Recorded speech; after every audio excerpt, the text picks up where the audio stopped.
안녕하세요. 크리스찬 독서실입니다. 오늘은 윌리엄 폴 영의 오두막이라는 장편 소설을 가지고 왔습니다.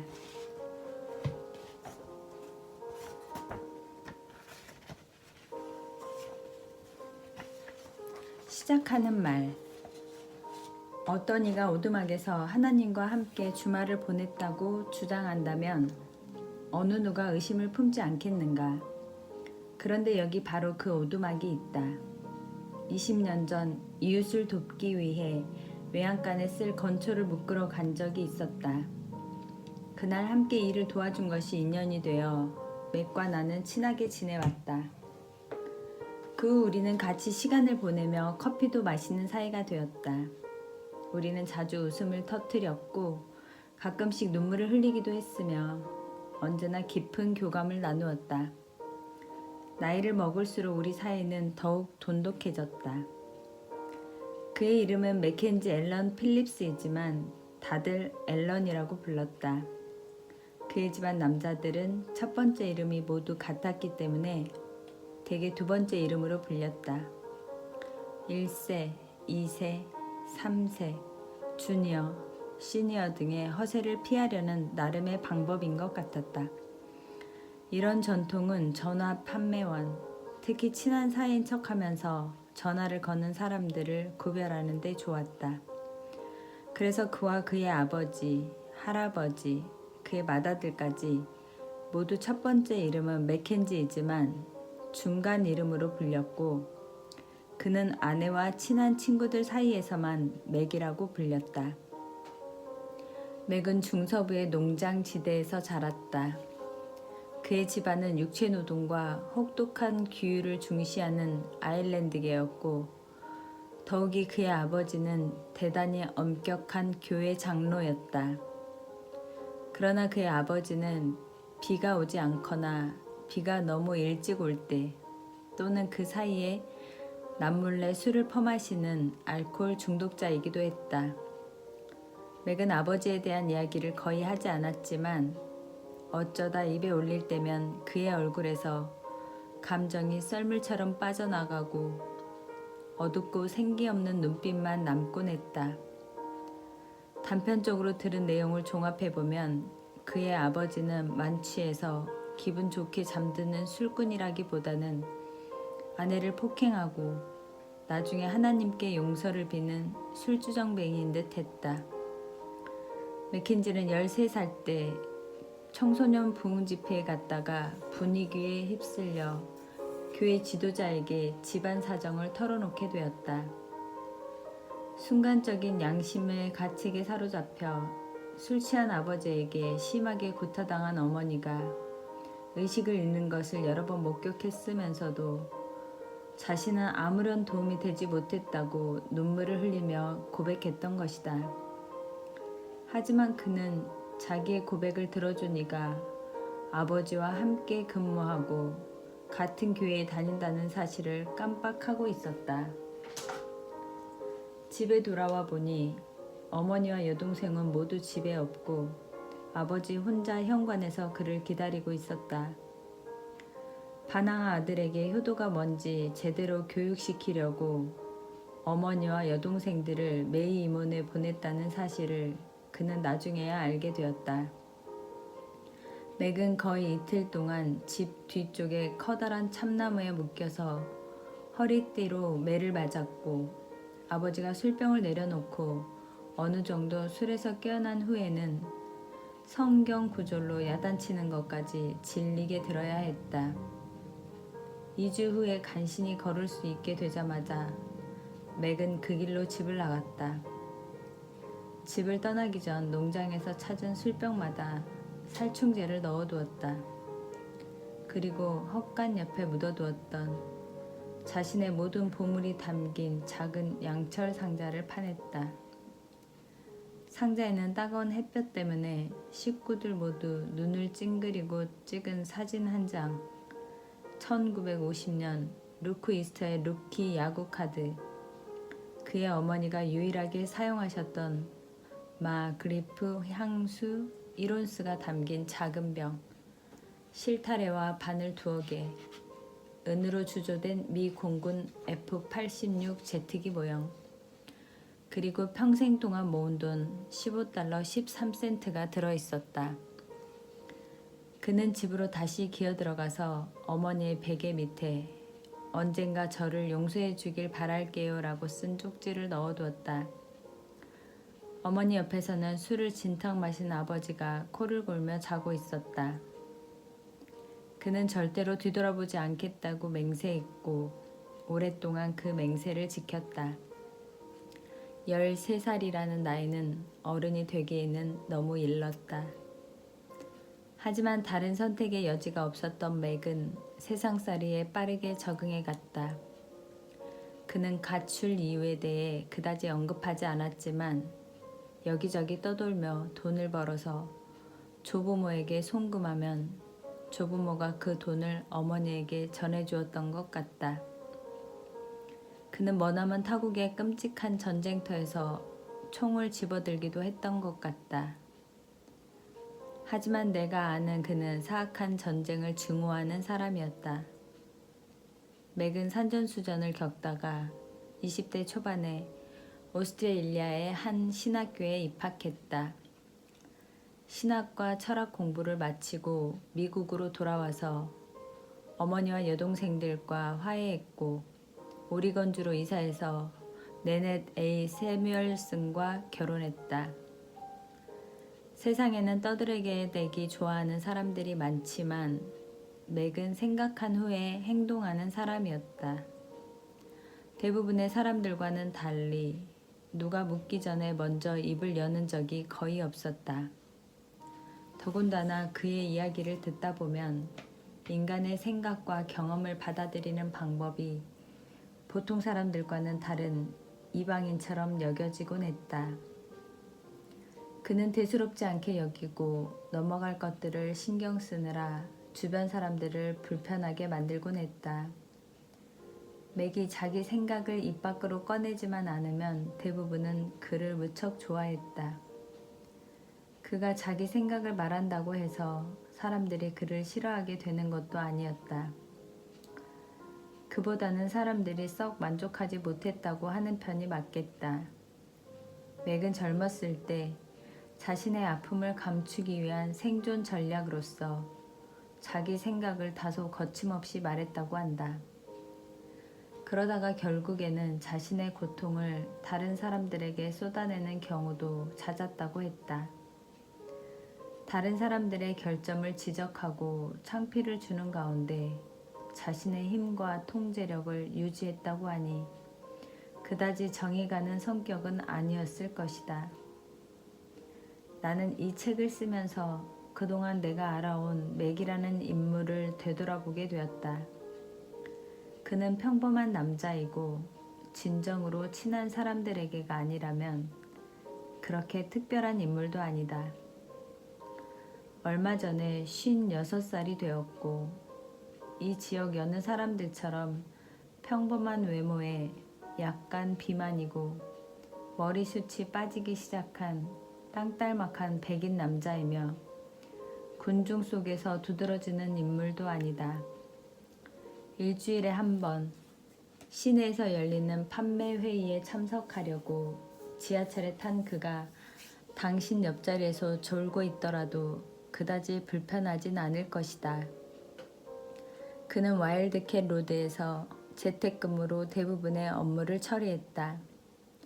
그는 나로서는 이해할 엄두도 못 내는 첨단 기술과 관련된 물건을 팔았다. 우리의 삶이 아직도 충분히 빠르지 못하다는 듯 모든 것을 더 빨리 가게 만드는 기술 제품들 말이다. 맥이 전문가와 이야기를 나누는 것을 들으며 그가 얼마나 명석한 인물인지 새삼 깨달은 적이 있다. 그들은 전혀 다른 언어로 말하는 것 같았고 나로서는 그들의 입에서 쏟아져 나오는 여러 개념을 따라잡기도 벅찰 정도였다. 그는 대부분의 주제에 대해 지적으로 대화했고 상대방의 신념을 존중하는 동시에 자신의 신념을 밝힐 줄 알았다. 맥은 무엇보다 하나님과 창조에 대해 그리고 사람들이 믿음을 갖는 이유에 대해 이야기하기를 좋아했다. 그럴 때면 그는 갑자기 어린애가 된 것처럼 피곤함이나 나이 따위는 잊어버렸다. 스스로를 주체하지 못한 채 두 눈을 반짝이며 입꼬리가 말려 올라가는 미소를 짓곤 했다. 그러나 그는 종교적인 사람이라기보다는 종교에 대해 사랑과 증오를 모두를 느끼는 사람인 것 같았다. 더욱이 하나님이 저 멀리 떨어진 곳에서 우리를 무심히 내려다보는 존재는 아닐까 의심하고 있었다. 마음속 깊은 곳에서 독화살이 쏟아져 나오듯 그가 방심한 틈을 타고 가시돋친 말들이 튀어나오곤 했다. 우리는 일요일이면 동네 교회에 가끔 나가기도 했지만 교회에서 그가 편안해 보이지 않는다는 건 누구라도 알 수 있었다. 맥과 내는 대체로 행복한 결혼 생활을 33년간 유지해 왔다. 맥은 낸이 큰 대가를 치르고 자신의 삶을 구원해 주었다고 했다. 무슨 까닭에선지 낸은 옛날보다 지금의 맥을 더 사랑하는 것 같았다. 나는 맥이 결혼하고 얼마 안 되었을 때 아내에게 심한 상처를 주었다는 것을 감지했다. 나는 우리의 상처가 주로 인간관계에서 비롯되기 때문에 치유 역시 관계 속에서 일어난다고 생각한다. 바깥에서 들여다보면 그 속에서 어떤 은혜가 일어났는지 알기 힘든 법이지만 말이다. 어쨌거나 맥은 결혼 생활을 잘 유지해 나갔다. 가족을 벽돌집에 비유한다면 내는 벽돌들을 이어주는 회반죽이었다. 맥이 회색 그림자가 많은 세계에서 고군분투한 반면 내는 선명한 세계에서 살고 있었다. 내는 상식을 너무나 당연하게 받아들였기 때문에 상식적인 삶이 대단한 선물이라는 것도 몰랐다. 그녀는 가족을 부양하기 위해 의사가 되려던 꿈을 접긴 했어도 불치의 종양 환자를 돌보는 간호사로서 상당히 인정받고 있었다. 맥이 하나님과 폭넓은 관계를 맺고 있다면 내는 속 깊은 관계를 맺고 있었다. 잘 어울릴 것 같지 않은 이 부부에게는 특별히 아름다운 5 아이가 있다. 맥은 아이들이 잘생긴 건 모두 자기를 닮아서라고 말하길 좋아했다. 세 아들 중 2은 벌써 독립했는데 아직 신혼인 존은 지역 회사에서 판매 일을 하고 있고 얼마 전에 대학을 졸업한 타일러는 석사 과정을 밟고 있었다. 조시와 큰딸 캐서린은 집에서 함께 살면서 2년제 대학에 다니고 있다. 그리고 다들 미씨라고 부르는 막내딸 멜리사가 있다. 그 아이에 대해서는 이 책을 읽다 보면 알게 된 것이다. 어떻게 설명해야 할지 모르겠지만 하여튼 지난 몇 년은 유난스러웠다. 맥은 전혀 다른 사람이 되었고 과거보다 훨씬 더 특별해졌다. 내가 알고 있는 맥은 언제나 자상하고 친절한 사람이었지만 3년 전에 입원했다가 퇴원한 후에는 더욱 근사해졌다. 그는 진실로 평안을 만끽할 줄 아는 그런 희귀한 종자가 되었다. 나도 그와 함께 있으면 마음이 편안해진다. 주로 나 혼자 떠드는 한이 있어도 그와 이야기를 나누고 나면 생애 최고의 대화를 나눈 것만 같다. 더욱이 맥은 폭넓기만 하던 하나님과의 관계에서 벗어나 대단히 깊은 관계를 누리게 되었다. 하지만 그 깊은 관계를 누리기까지 그는 큰 대가를 치러야 했다. 거대한 슬픔으로 인해 거의 입을 다물고 지내던 7년 전의 그와 요즘의 그는 많이 다르다. 그때부터 약 2년 동안 우리 사이에는 무건서약이라도 한 것처럼 대화가 없었다. 가끔 동네 가게에서 그리고 드물게 교회에서 만나면 서로 인사치레로 포옹은 했지만 의미 있는 대화를 한 적은 별로 없었다. 그는 내 눈을 똑바로 쳐다보는 것조차 힘들어했으니 상처를 덧낼지도 모르는 깊은 대화를 원하지 않았을 것이다. 그 별난 사건 이후 모든 것이 달라졌다. 내가 또 서둘러 말하려 한 것 같다. 때가 되면 자세히 이야기하겠지만 지금은 맥이 지난 몇 년 사이에 생명을 돌려받았고 거대한 슬픔이라는 짐을 덜어냈다고만 말하겠다. 3년 전에 어떤 사건으로 인해 그의 삶의 멜로디는 완전히 바뀌었고 나는 당장이라도 그 노래를 들려주고 싶다. 맥은 이야기는 잘하지만 글쓰기는 젬병이었다. 그는 내가 글쓰기를 좋아한다는 것을 알고 자신의 이야기를 아이들과 아내를 위해 대신 써달라고 부탁했다. 그는 가족들에 대한 자신의 사랑이 얼마나 깊은지 보여주고 또 자신의 내면 세계에서 벌어졌던 일들을 이해시키고 싶어 했다. 자신만의 세계, 당신이 하나님을 믿는다면 하나님이 임하시는 그런 세계에 대해 알고 있을 것이다. 물론 하나님은 자신을 믿지 않는 사람들의 마음에도 거하실 것이다. 하나님의 성품이 바로 그러하다. 그분이 괜히 위대한 중재자로 불리는 것이 아니다. 당신이 지금부터 읽게 될 내용은 맥과 내가 지난 몇 달 동안 고생하며 쓴 것이다. 이 글에는 환상적인 면이 약간, 아니 많이 들어있다. 일부 내용이 사실인지 아닌지에 대해서는 아무 말도 하지 않겠다. 세상에는 과학적으로 입증할 수 없는 사실도 있다는 말로도 충분할 것이다. 내가 이 이야기의 일부가 됨으로써 전에는 가보지 못했던, 존재하지도 몰랐던 내면 깊숙한 곳에 영향을 받았다는 것을 솔직하게 인정한다. 맥이 나에게 이야기해준 내용이 모두 진실이기를 소원한다고 고백한다. 대개는 맥과 함께 바로 그것에 있었지만 구체적인 것으로 이루어진 가시적인 세계가 실제로 여겨질 때면 어느새 나는 내면과의 접촉을 잃은 채 의심을 품곤 했다. 마지막으로 몇 가지 전하고 싶은 말이 있다.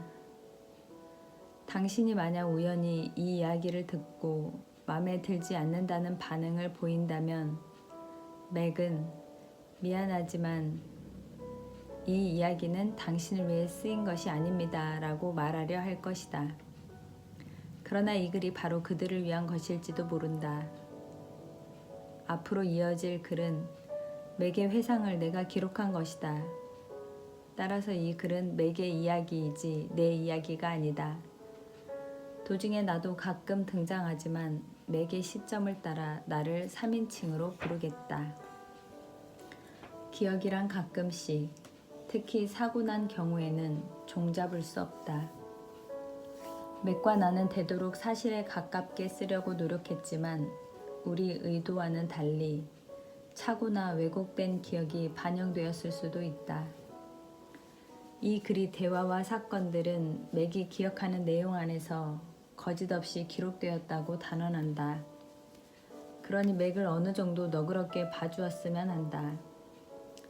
결코 말하기 쉬운 내용이 아니라는 것을 여러분도 곧 알게 될 것이다. 1. 두 길이 만나는 곳. 심하게 건조했던 겨울이 지나고 3월이 되자 폭우가 쏟아졌다. 캐나다에서 남아한 한랭 전선의 영향으로 오리건주 동부에서 컬럼비아 강 협곡으로 회오리바람이 불어닥쳤다.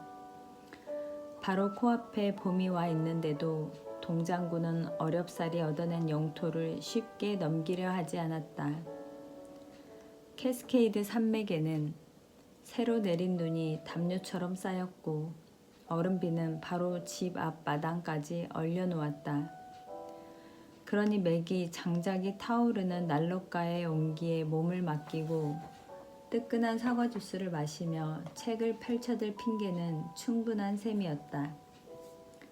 하지만 그는 아침 내내 바쁘게 재택근무를 해야 했다. 자택 사무실에서 편하게 잠옷 바지와 티셔츠만 걸친 채 주로 동부 연안 지역 판매와 관련된 통화를 했다. 이따금 하던 일을 멈추고 수정같이 굵은 빗방울이 유리창에 부딪히는 소리를 들으며 얼어붙어가는 바깥 풍경을 바라보았다. 졸지 집안에서 얼음비에 갇힌 죄수가 된 것 같긴 해도 기분만은 최고였다. 일상을 방해하는 폭풍우에는 즐거운 면이 있다. 눈이나 얼음비가 내리면 사람들은 해야 할 의무나 요구사항, 강제적인 약속이나 스케줄 등에서 갑자기 풀려난다. 더욱이 몇몇에게만 영향을 미치는 질병과는 달리 이런 상황은 모든 이들에게 영향을 미친다. 악착같이 고군분투하다가 녹초가 된 인간들에게 휴식을 주기 위해 끼어든 자연의 영향력 아래서 도시와 그 교회의 사람들이 다 같이 안도의 한숨을 내쉬는 소리가 들리는 것만 같다. 한 마음이 된 사람들은 자연 현상을 핑계로 신바람이 난다. 중요한 약속을 지키지 못했다고 변명할 필요도 없다. 모두가 이 단일한 핑계를 공유하고 서로의 상황을 이해하며 생산에 대한 압박 또한 갑자기 줄어들매 따라 마음도 가벼워진다. 물론 폭풍우 때문에 생업에 지장을 받는 경우도 있다. 예상 외의 수익을 내는 회사도 있지만 손해를 보는 회사도 있다. 즉 모든 것이 일시적으로 정지되는 이런 상황을 싫어하는 사람도 있는 것이다. 하지만 누구도 생산 손실이나 결근을 이유로 비난받을 수는 없다. 기껏해야 하루 이틀 정도지만 사람들은 작은 빗방울이 땅에 닿는 순간 얼음으로 변한다는 이유만으로도 자신만의 세계의 주인이 된 듯한 느낌을 받게 된다. 일상 속 활동까지도 특별한 일이 된다. 평범한 선택이 모험이 되고 흔한 경험이 또렷이 과장이 되는 느낌이다. 맥은 오후 늦게 옷을 둘둘 감싸고 집 밖으로 나왔다. 쉽지는 않겠지만 현관에서 90m 정도 떨어진 대문의 우편함까지 걸어가 볼 생각이었다. 얼음비는 불가사의하게도 이 간단한 매일의 업무를 폭풍우에 맞서는 저항 운동으로 바꾸어 놓았다. 그는 자연의 힘에 맞서 주먹을 불끈 쥐고 호탕하게 웃었다. 아무도 자기를 보지 못할 것이며 보더라도 신경 쓰지 않으리라는 것 따위는 중요하지 않았다. 그냥 절로 웃음이 나왔다. 얼음비에 뺨과 손이 아렸지만 맥은 약간 경사진 길을 찬찬히 더듬으며 걸어갔다.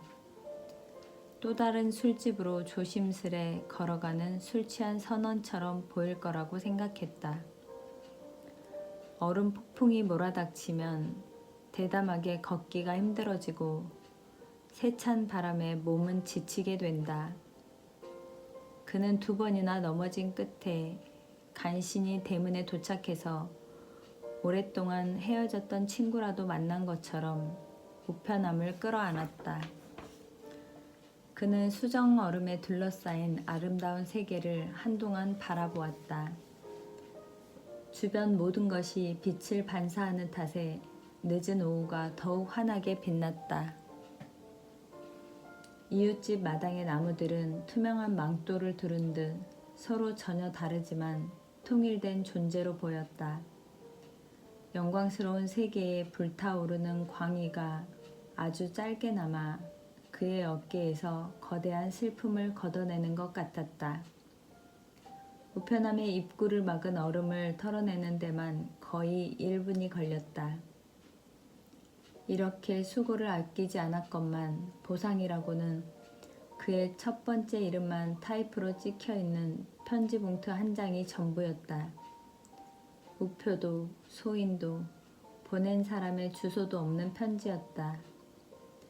맥은 호기심에 봉투 끝을 찢었다. 손가락이 추위로 뻣뻣해지고 있었기에 그나마도 쉽지 않은 일이었다. 그는 숨이 멎을 정도로 차가운 바람을 등지고 네모난 작은 쪽지 한 장을 봉투 안에서 간신히 끄집어냈다. 쪽지에는 이런 내용이 타이핑되어 있었다. 맥켄지, 오랜만이군요. 보고 싶었어요. 다음 주말에 오두막길에 갈 예정이니까 같이 있고 싶으면 찾아와요. 파파. 그의 온몸이 딱딱하게 굳었다. 욕지기가 파도처럼 몰려왔다가 곧 분노로 변했다. 그는 오두막에 대해서는 일부러라도 생각하지 않으려 했고 어쩌다 떠올리더라도 좋은 기억이란 전혀 없었다. 누군가 고약한 장난을 치려 했다면 정말 제대로 친 것이었다.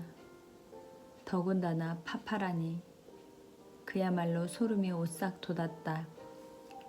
그는 우편배달부 토니를 떠올리며 바보라고 중얼댔다.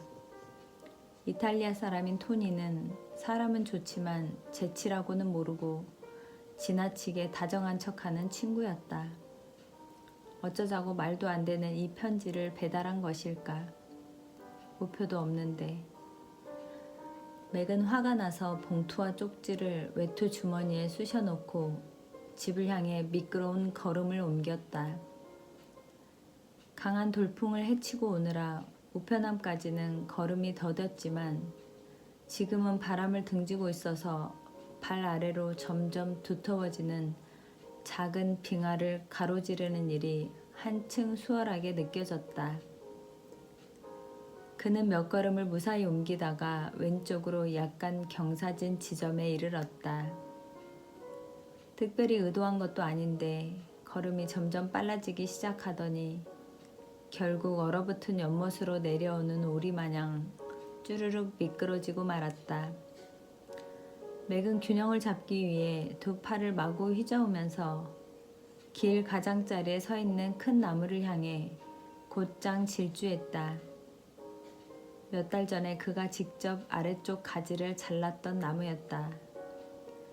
반쯤 벌거벗은 나무는 복수라로 하려는 듯 그를 끌어안을 태세를 취하고 있었다.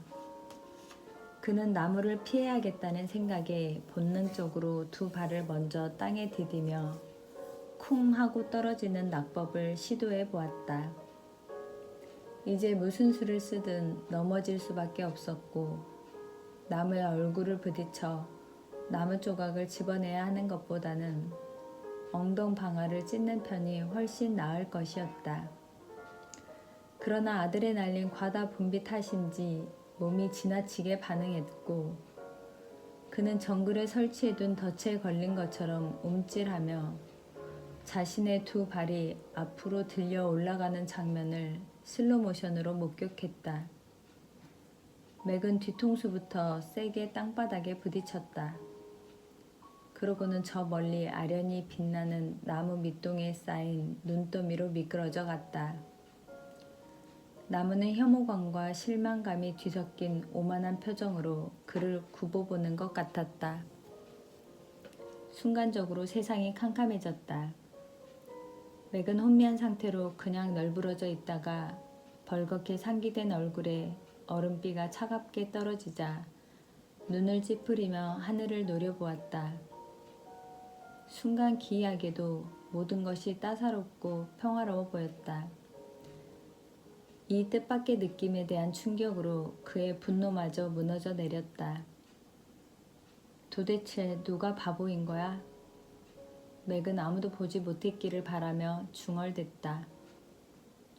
외투와 스웨터를 뚫고 엄청난 속도로 추위가 스며들었다. 몸 밑에서 녹아내리자마자 얼어붙는 얼음빛 때문에 이제 곧 참을 수 없을 지경이 될 것 같았다. 그는 노인네처럼 끙끙대면서 꿇어 엎드린 채 비척거렸다. 그때 바닥에 부딪혀서 미끄러져 나간 지점을 따라 선홍색의 줄이 길게 이어진 것이 보였다. 부상을 입었다는 사실을 알아차리자마자 뒤통수가 묵직하게 쿵쿵대기 시작했다. 무의식 중에 쿵쿵대는 북소리의 근원을 찾아 손을 뻗었더니 손에 피가 흥건하게 묻어났다. 맥은 거친 얼음바닥과 날카로운 돌멩이 때문에 손과 무릎이 도려져 나가는 것 같았지만 엉금엉금 기었다 미끄러졌다 하면서 마침내 평평한 길에 이를 수 있었다. 천신만고 끝에 간신히 두 발로 일어난 그는 얼음과 중력에 굴복하며 조심스럽게 집을 향해 발걸음을 옮겼다. 집에 도착한 맥은 여러 겹의 옷들을 힘들게 벗었다. 반쯤 동상에 걸린 손가락들은 팔 끝에 달린 커다란 곤봉 같았지만 그럭저럭 움직여 주었다. 그는 피 묻은 옷가지를 현관에 아무렇게나 벗어 던지고 부상 정도를 확인하기 위해 힘겹게 욕실로 들어갔다. 얼어붙은 길의 완승이었다. 아직껏 두피에 박혀있던 작은 돌조각 주변으로 뒤통수의 깊은 상처에서 배어나온 피가 흘러내리고 있었다. 그는 커다란 혹 하나를 발견하고는 움찔했다. 듬성듬성한 머릿수 사이에서 솟아난 혹은 거친 파도를 헤치고 나온 고래 같았다. 욕실 거울과 작은 손잡이 거울을 이용해서 뒤통수를 확인하기란 정말 힘든 노릇이었다. 두 개의 거울 중 어느 것에 각도를 맞춰야 하는지, 어떻게 해야 상처 부위에 정확하게 손을 댈 수 있는지 도무지 감이 오지 않아 맥은 결국 포기하고 말았다. 축축한 상처 주변을 조심스레 만져본 끝에 가장 큰 돌조각을 끄집어내긴 했지만 통증이 너무 심해서 더 이상 계속할 수가 없었다. 그는 응급 연고를 상처 부위에 바른 후에 욕실 서랍에서 찾아낸 꺼즈와 함께 수건으로 뒤통수를 잘 동여맸다. 맥은 거울에 비친 자기 모습이 모비딕에 나오는 거친 선원 같다는 생각이 들어 웃다가 다시 얼굴을 찡그리고 말았다. 낸이 돌아오면 제대로 된 치료를 받을 수 있을 것이다. 이런 게 바로 공인 간호사와 결혼한 특혜 중에 하나였다. 어쨌든 상처가 심해 보일수록 동정심도 많이 얻을 것이다. 열심히 노력한다면 어떤 고난에서도 보상은 있게 마련이다. 통증이 심해지자 그는 일반 진통제 2알을 먹고 절뚝거리며 현관 입구로 돌아갔다. 이 와중에도 맥의 뇌리에서는 쪽지에 대한 생각이 떠나지 않았다. 그는 피가 묻고 축축한 웃더미를 뒤져서 외투 주머니에 있던 쪽지를 찾아냈다.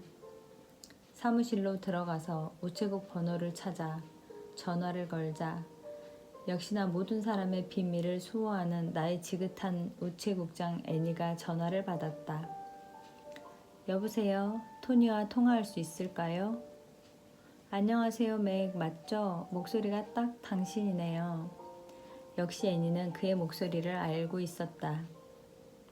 토니는 아직 돌아오지 않았어요. 실은 방금 전에 무선으로 연락을 해봤는데 와일드캣 절반밖에 돌지 못했대요. 당신 집에는 아직 가지도 못했고요. 토니 보고 당신에게 전화하라고 할까요? 아니면 그냥 메시지만 남기겠어요? 아, 애니군요. 미안하지만 잠깐 정신이 없어서 뭐라고 했는지 도통 못 들었어요. 그가 그녀의 중서부 억양을 분명하게 알아듣고서도 이렇게 말하자 애니가 크게 웃었다. 이봐요, 맥. 당신이 다 들은 거 알아요. 그냥 넘어가려고 하지 말아요. 내가 어린애가 아닌 건 당신도 알죠? 토니가 살아 돌아오면 무슨 말을 전해줄까요? 사실 당신은 이미 내 질문에 대답을 해줬어요. 수화기 맞은편에서 잠시 침묵이 흘렀다. 당신이 무슨 질문을 했었는지 기억이 나지 않는데요. 맥, 무슨 문제 있어요? 아직도 마약을 너무 많이 하고 있는 것 아니에요? 아니면 예배를 얼렁뚱땅 넘기려고 일요일 아침에만 마약을 하는 건가요? 그녀는 자신의 유머 감각이 얼마나 뛰어난지 이제야 깨달은 사람처럼 웃기 시작했다. 애니, 내가 마약을 안 한다는 거 알잖아요. 한 번도 그런 적이 없었고 앞으로도 그러고 싶지 않아요. 물론 애니도 그 사실을 알고 있었지만 맥은 며칠 후에 그녀가 이 통화 내용을 어떤 식으로 기억해낼지 확신할 수 없었다. 애니의 시시한 농담이 괜찮은 화제거리로 변했다가 곧 사실로 굳어진 적이 한두 번이 아니었던 것이다. 맥은 자기 이름이 교회 기도회의 목록에 올라가는 장면을 눈앞에서 보는 것 같았다. 괜찮아요. 톤이랑은 다음에 연락하죠. 별일도 아닌데요. 그러면 안전하게 실내에만 있어요. 당신 정도의 나이가 되면 균형 감각도 잃기 마련이에요. 괜히 미끄러졌다가 자존심이 상하는 모습을 보고 싶지 않아요. 지금 상황을 보아하니 토니가 당신 집까지 못 갈 수도 있어요. 우리는 눈도 진눈깨비도 어두운 밤도 잘 이겨내지만 이런 얼음비는 힘들다고요. 상당한 도전이죠. 애니 고마워요. 조언 기억할게요. 나중에 또 이야기해요. 잘 있어요. 머리가 더욱더 욱신거리기 시작했다. 심장 박동에 맞춰 작은 망치가 뒤통수를 두드리는 것 같았다. 이상한데 누가 우편함에 그런 걸 넣었을까? 맥은 곰곰이 생각해 보았다. 진통제의 효력은 아직 제대로 시작되지 않았지만 그를 괴롭히는 근심은 무디게 해주었다. 맥은 갑자기 피곤함이 엄습해오는 것을 느꼈다. 머리를 책상에 대고 막 잠이 들었다고 생각하는 찰나 전화벨 소리가 울려 그는 벌떡 일어났다. 여보세요? 여보 안녕, 자고 있었어? 아내였다. 평상시와 다르게 활기가 넘치는 목소리였는데도 맥은 아내의 말 한마디 한마디마다 슬픔이 깔려있는 것을 느꼈다. 그가 이런 날씨를 좋아하는 것만큼이나 아내도 이런 날씨를 좋아했다. 그는 책상 등을 켜고 시계를 흘끗 보았다가 2시간이나 잤다는 것을 알고 깜짝 놀랐다. 미안해. 잠깐 졸았던 것 같아. 목소리가 피곤한 것 같은데 별일 없었어? 그럼. 밖은 어두컴컴해졌지만 폭풍의 기세는 여전했다. 얼음비가 5cm 이상 쌓여 있었고 나뭇가지들은 축 늘어져 있었다. 바람이 세찬 곳의 나뭇가지들은 무게를 이기지 못하고 결국 부러져 나갈 것 같았다. 우편물을 가지러 가는 길에 좀 고생했지만 그 외에는 별일 없었어. 당신은 어디야? 아직 알린네 집이야. 아이들이랑 여기서 자고 갈까봐. 케이트는 여기 식구들과 함께 있으면 늘 상태가 좋고 균형 감각도 회복하는 것 같아. 알린은 강 건너 워싱턴주에 사는 내내 여동생이었다. 어쨌든 길이 너무 미끄러워서 나갈 수도 없는걸. 아침까지는 날이 개이기를 바라야지. 날씨가 더 나빠지기 전에 집에 갈 걸 그랬나 봐. 아내는 잠시 쉬었다가 다시 말을 이었다. 집은 괜찮아? 정말 눈부시게 아름다워. 하지만 돌아다니는 것보단 바라만 보는 편이 훨씬 나아. 날씨도 엉망인데 굳이 돌아오려고 하지 마. 개미새가 한 마리 돌아다니지 않는걸. 이런 날씨엔 토니도 못 올걸. 우편물 챙겼다고 하지 않았어? 아내가 물었다. 아니, 못 챙겼어. 토니가 왔다 간 줄 알고 나가봤는데 그가 주저하며 책상 위에 놔둔 쪽지를 내려다보았다. 하나도 없더라고. 애니에게 전화해봤더니 토니가 언덕 너머로 못 올 것 같다고 하던데. 그러니까 또 나가보지는 않을 거야. 그건 그렇고. 그는 아내의 질문이 이어지기 전에 얼른 주제를 바꾸었다. 케이트는 어때? 잠시 정적이 흐르고 긴 한숨 소리가 이어졌다. 곧이어 들려온 아내의 목소리는 수화기를 손으로 막았는지 속삭이는 것처럼 들렸다. 맥, 나도 좀 알고 싶어. 아무리 말을 걸어도 그 애는 바위처럼 단단해서 내 말을 전혀 듣지 않아. 식구들이랑 같이 있을 때면 껍데기를 벗고 나오는 것 같다가도 어느새 다시 쏙 들어가고 말아. 어떻게 해야 할지 모르겠어. 그 애에게 다가가는 방법을 찾게 해달라고 파파에게 계속 기도했지만 아내가 다시 말을 멈추었다. 내 기도를 듣지 않으시는 것 같아. 그랬다. 내는 하나님을 부를 때 파파라는 호칭을 즐겨 사용했다. 내게 파파란 하나님과의 친근한 우정에 대한 기쁨을 나타내는 말이었다. 여보, 하나님께선 분명 어떤 계획을 갖고 계실 거라 믿어. 모든 게 다 잘 될 거야. 맥 자신은 이런 말에서 아무런 위안을 얻지 못했지만 어쨌거나 아내의 목소리에 담긴 걱정을 덜어주고 싶었다. 나도 알아. 그 계획을 서두르셨으면 하고 바랄 뿐이야. 내니 한숨을 내쉬었다. 나도 그래. 맥은 더 이상 할 말이 없었다. 아이들과 무사히 잘 지내고 알린과 지미에게 고맙다고 인사 전해줘. 내일 오면 좋겠는데. 알았어, 여보. 가서 사람들 좀 도와줘야겠어. 혹시 정전될지 몰라서 양초를 찾고 있거든. 당신도 챙겨두는 게 좋을 거야. 지하실 싱크대 위에 양초가 있어. 그리고 냉장고에 빵 남은 게 있으니까 데워 먹으면 돼. 괜찮지? 그럼 약간 처량한 생각이 드는 것 빼곤 괜찮아. 편하게 생각해. 내일 아침에 볼 수 있기를 바랄게.